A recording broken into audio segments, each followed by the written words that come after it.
उपस्थित देवी और सज्जनों, मुझे उम्मीद नहीं थी कि मुझे बुलाया जाएगा आज यहाँ कुछ बोलने के लिए।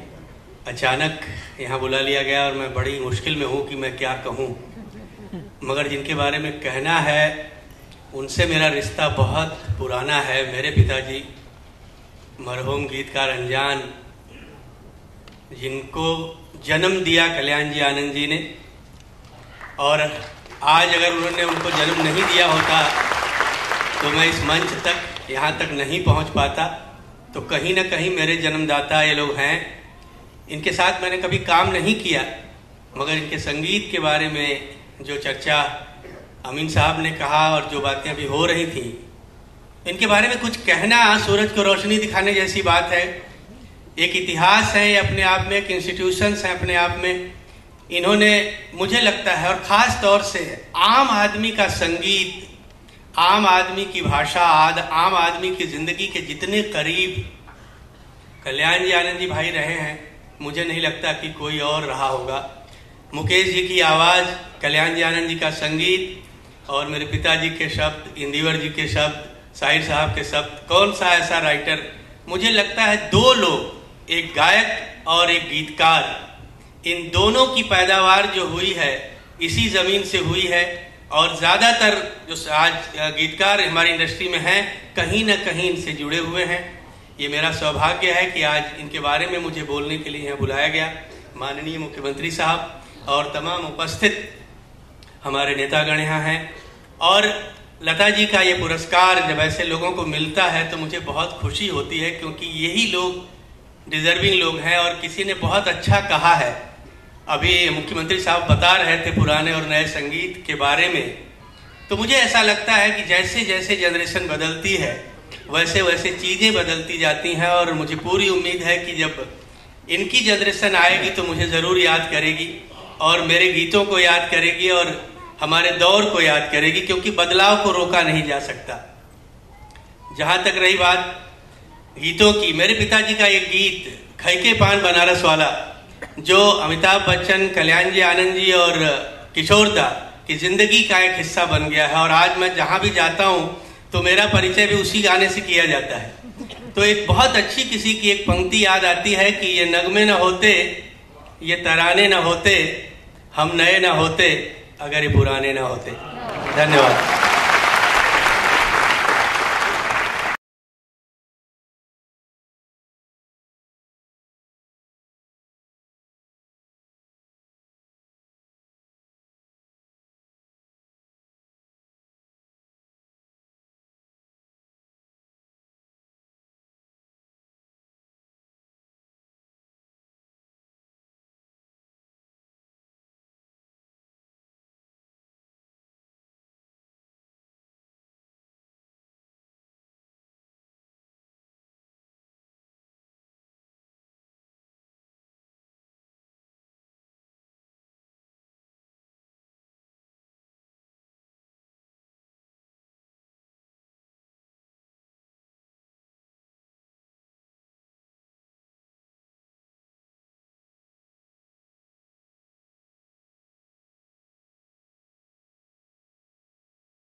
नाम च ऋषिनाम च गुम कांचना श्रेणी भेम बुद्धि भूतम त्रिलोक से तस्नुमा में बृहस्पत्यम।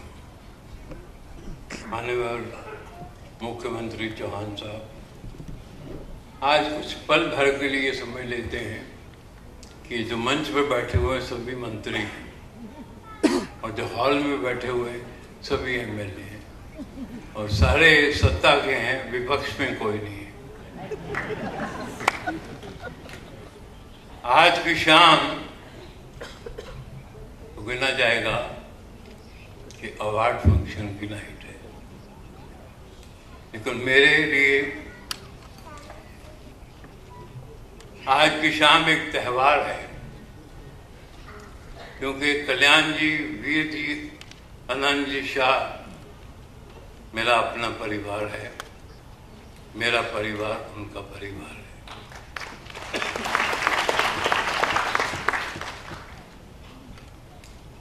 अभी मैंने देखा थोड़ी देर पहले जब मुख्यमंत्री जी ने पुरस्कार उनको दिया तो ऊपर से फूल बरसे, अच्छा लगा, बहुत अच्छा लगा। फिर मैं देखा कि लोग इधर से आते हैं, इधर से जाते हैं, तो फूल मसले जा रहे थे। खैर, कुदरत का नियम है। लेकिन मैं आनंद जी भाई से ये कहूंगा, जरा आकाश की तरफ देखें तो कल्याण जी भाई भी एक वर्षा कर रहे हैं और वो वर्षा फूलों की नहीं, वो आशीर्वाद और शाबाश की है। आशीर्वाद में भावनाएं होती हैं और भावनाएं न तो कभी सूखती हैं, ना कभी मुरझाती है, ना कुचली जाती है। उन भावनाओं का जो असर है मैं महसूस कर रहा हूं और मुझे पूरी उम्मीद है कि भाई अमीन सियानी साहब भी महसूस कर रहे होंगे और आनंद जी भाई तो उसमें नहा रहे होंगे। आनंद जी भाई, आप दोनों भाई कल्याण पे कल्याण करते गए, आनंद पे आनंद बखेरते गए। अब आपके कंधों पे जरा बोझ ज्यादा है, लेकिन मुझे पूरी उम्मीद है कि आप इसी तरह कल्याण करते जाएंगे, आनंद बखेरते जाएंगे। और आज के पुरस्कार के लिए बहुत बहुत बधाई। ये पुरस्कार जो है ये बहुत जेन्युइन है। मैंने तो मजाक में कह रहा हूँ कि टीवी पे देखा कि इनको पद्म श्री का अवार्ड मिला। आनंद जी भाई, आज का अवार्ड परमानेंट है। पद्मश्री जो है उसके आप कस्टोडियन हैं, सरकार कभी भी आपसे वापस ले सकती है।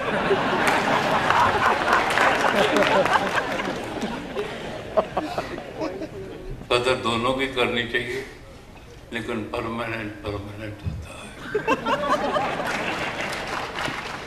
मैं लता जी का, अपनी महाराष्ट्र सरकार का बहुत आभारी हूँ कि उन्होंने फिल्म परिवार के सदस्य का सम्मान किया। मैं इंडस्ट्री की तरफ से बहुत बहुत धन्यवाद कहता हूँ। जय हिंद।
मुंबईचे पालकमंत्री आणि राज्याचे ग्रामीण विकास मंत्री आमदार जयंतरावजी पाटील यांना आज आपण गानसम्राज्ञी लता मंगेशकर पुरस्कारानं सन्मानित केले. हे आजचे सत्कारमूर्ती पद्मश्री आनंदजी शहा, श्रीमती शहा, सांस्कृतिक कार्यमंत्री आमदार संजयजी देवतळे, खात्याचे राज्यमंत्री फौजियात खान, प्रसिद्ध सिने अभिनेते श्री मनोज कुमार, खासदार एकनाथजी गायकवाड, श्री अशोक पत्की, श्री अमीन सायानी, श्रीमती अनुराधा पौडवाल, श्रीमती हेमलता, साधना सरगम, समीर, श्री बावला, श्री समीर खंडन,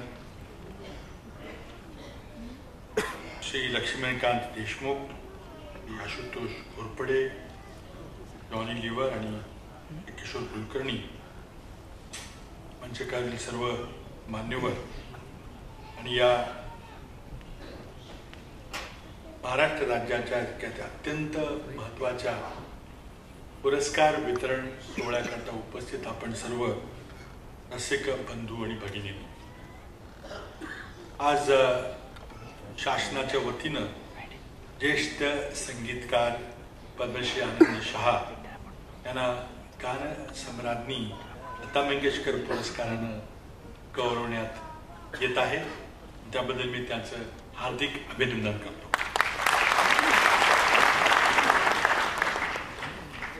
व्यासपीठावर बसलेले बहुतेक सगळे कलाकार आमच्या पिढीतले कलाकार आहेत. बऱ्याच वेळेला मी ज्या अशा अनेक कार्यक्रमाला जातो आणि अलीकडच्या पिढीमधल्या कलाकारांना जेव्हा पुरस्कृत केलं जातं तेव्हा कितीतरी नावं अपरिचित वाटतात. आज सगळंच हे ओळखीचं आहे. कॉलेजला असताना मनोजी असतील किंवा छलियासारखा चित्रपट असेल, त्यातलं टमडम डिगा डिगा हे गाणं असेल, आमच्या कॉलेजच्या हॉस्टेलमध्ये बाथरूममध्ये म्हणजे हे बाथरूम सिंगर्स त्यांच्या तोंडावर हे गाणं मला अजूनही आठवते. मग अमीन सायानी जे असतील, बुधवारच्या पिनाका गीतमाला, आजच्या पिढीला कळणार नाही त्याच्यामध्ये किती रोमांचकारी तो कार्यक्रम असायचा. आणि त्याचा तोच आवाज एक कम्पेअर आहे असं म्हटलं जातं, पण ही इज बियॉन्ड कम्पेअर.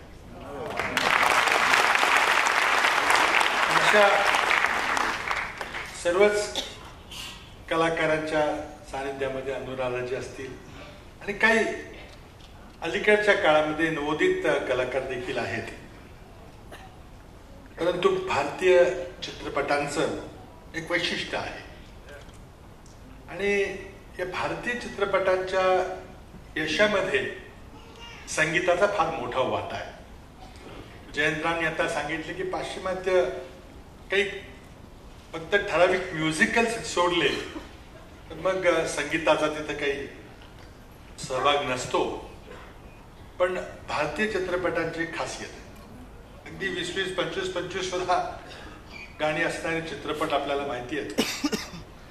त्यामुळं एखाद्या हिंदी सिनेसृष्टी असेल किंवा मराठी सिनेसृष्टी असेल, गाणी ही अतिशय महत्वाची असतात. आणि एक असा काळ होता की संगीतकार आणि संगीत दिग्दर्शक, गीतकार यांच्या नावावर चित्रपट चालत असत. आणि त्याच कालखंडातले कल्याणजी आनंदजी ही प्रसिद्ध जोडी, दोन्ही बंधू यांनी अनेक यशस्वी हिंदी चित्रपटामध्ये संगीत दिलं जे आजही लोकप्रिय आहे. इंटरनेटच्या काळामध्ये तर कुठलंही जुनं गाणं कुठूनही डाउनलोड करता येतं. काही त्याकरता CD पाहिजे किंवा तबकडी पाहिजे याची काही गरज नाही. म्हणून आता इतक्या मोठ्या प्रमाणात प्रसार झालेला आहे. आणि अगदी 15-16 वर्षाची मुलं सुद्धा अलीकडच्या गाण्यांच्या बरोबर हुडकून हुडकून जुनी गाणी काढतात आणि ती सुद्धा त्यांच्यामध्ये देखील ही गाणी, जुनी गाणी लोकप्रिय होतात. कारण त्या मुळात त्यांचे ज्या चाली आहेत, त्यांचे जे शब्द आहेत, हे अजरामर आहेत. आणि जोपर्यंत हिंदी चित्रपट सृष्टी असेल, जोपर्यंत संगीत असेल, तोपर्यंत ही गीतं ही अजरामर अशीच राहतील.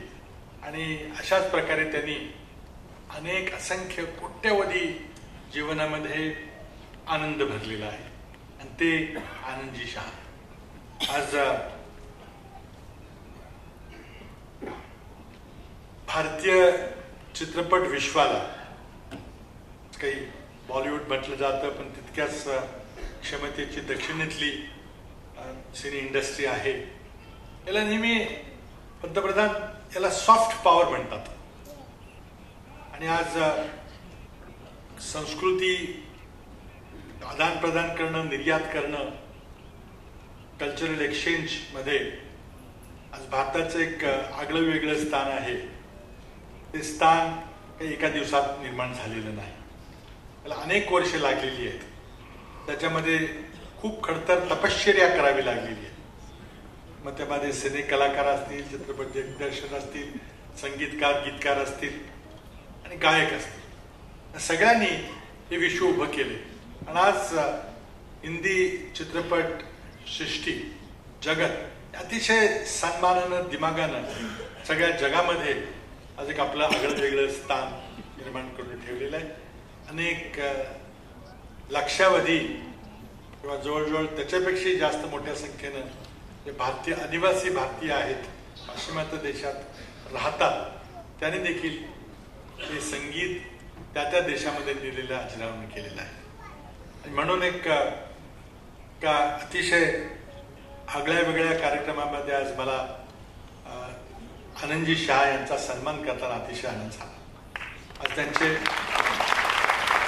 बंधू कल्याणजी आपल्यात नाही, पण या जोडीनं, या दोघांनी नुसतंच सिनेसृष्टीमध्ये काम केलं नाही, नुसतंच संगीत दिलं नाही, तर त्याचबरोबर त्यांच्या चॅरिटी शोच्या माध्यमातून त्यांनी जे चॅरिटी शो केले त्यातून खूप मोठा निधी गोळा करून आणि कॅन्सर रुग्णांच्या जीवनामध्ये काही 2 आनंदाचे क्षण निर्माण करण्याचं काम त्यांनी केलं. कोट्यावधी रुपये त्यांनी या आपल्या चॅरिटीच्या माध्यमातून गोळा केले. त्यातून काही रुग्णांना असेल किंवा काही जणांना आणि नवोदित कलाकारांना तयार करण्यामध्ये खूप मोठा वाटा उचललेला आहे.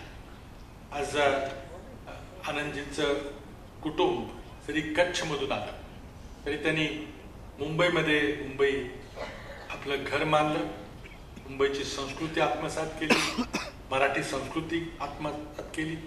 आणि ते जर मराठी बोलले तर ते मराठी नाहीत असं कोणाला वाटणारच नाही. मलाही आश्चर्य वाटलं की इतक्या स्पष्टतेनं मराठी बोलायची आणि बारीक खाचाखोची लक्षात घेऊन महाराष्ट्राचा इतिहास, भूगोल सगळ्या त्यांनी आपल्या समोर अगदी थोडक्यात मांडला. आणि खरंच या कार्यक्रमाच्या निमित्त आम्हा सर्वांना आपण आमचा आनंद द्विगुणित केलेला आहे.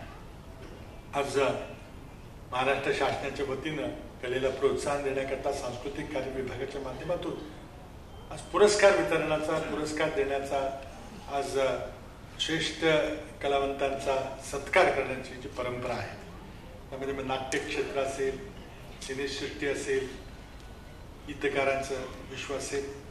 आणि आज लता दीदींच्या वाढदिवसाच्या निमित्तानं असा कार्यक्रम या ठिकाणी साजरा होतोय. आणि आज फार आम्हाला नेहमी काळजी असते की काहीतरी अडचणी येईल, कुठेतरी काहीतरी येईल, म्हणून ही तारीख चुकू नये. त्यामुळे संजयजी फार आग्रही असायचे की आजच्या दिवशीच हा दिला पाहिजे. काही कितीही कुठं काही चाललं असलं तरी हा कार्यक्रम चुकवायचा नाही. आज लता दीदींच्या वाढदिवसाच्या दिवशीच हा कार्यक्रम होतोय याचाही मला अतिशय आनंद वाटतोय. आज मी आपला अधिक वेळ घेणार नाही. खरं म्हणजे आनंदाचा सोहळा आहे. मी यायच्या पूर्वी काही कहाणी झाली, काही बरेचसे कलाकार इथं बसलेले आहेत, परंतु मला यायला थोडा वेळ झाला. मी दिलगिरी व्यक्त करतो. काही बरंच काही फोनवर बरेचसं चाललं होतं, काय आपल्याला माहिती आहे. तरी पण मी म्हटलं उशीर झाला तरी काही हरकत नाही, पण एक कल्याणजींचा एक सत्कार करून त्यांना एक शाल हार घालून त्यांचा सत्कार करावा. मी संजयना सांगितलं की मी फार वेळ थांबणार नाही, पण आज इतका चांगला हा कार्यक्रम आयोजित केला गेला आणि मला या कार्यक्रमामध्ये सहभागी होता आलं. काही जुन्या आठवणी ताज्या झाल्या. मी कॉलेज जीवनाच्या, शाळेतल्या जीवनाच्या नुसती गाण्याचे बोल ऐकले तरी तो प्रसंग आठवतोय मला अजून. अगदी अंगावर काटे येण्यासारखे काही प्रसंग मला आठवतो. पुन्हा एकदा या प्रसंगाच्या निमित्तानं गानसम्राज्ञी लता मंगेशकर पुरस्कार शासनाच्या वतीनं पद्मश्री आनंद शाह यांना देताना मला अतिशय आनंद होतोय. आणि त्याचबरोबर त्यांचं मी हार्दिक अभिनंदनही केलेलं आहे. त्यांना ईश्वर दीर्घायुष्य देऊन अशाच प्रकारे कलेची सेवा साधना त्यांनी करावी आणि नवीन नवीन कलाकारांना प्रोत्साहन देऊन आपल्या विश्वामध्ये त्यांनी त्यांना काम करण्याची संधी द्यावी, त्यांना मोठे कलाकार बनवायची अपेक्षा व्यक्त करतो. आपल्या सर्वांची रजा घेतो. जय हिंद.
और रफ़ी जी के बारे में जो एक विवाद चल रहा है उसमें आपका रिएक्शन क्या है? क्योंकि आपने दोनों के साथ में गाया हुआ है, क्या रिएक्शन देना चाहेंगे?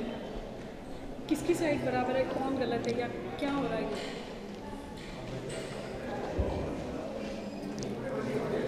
ऐसा कि आपने वैसे सवाल काश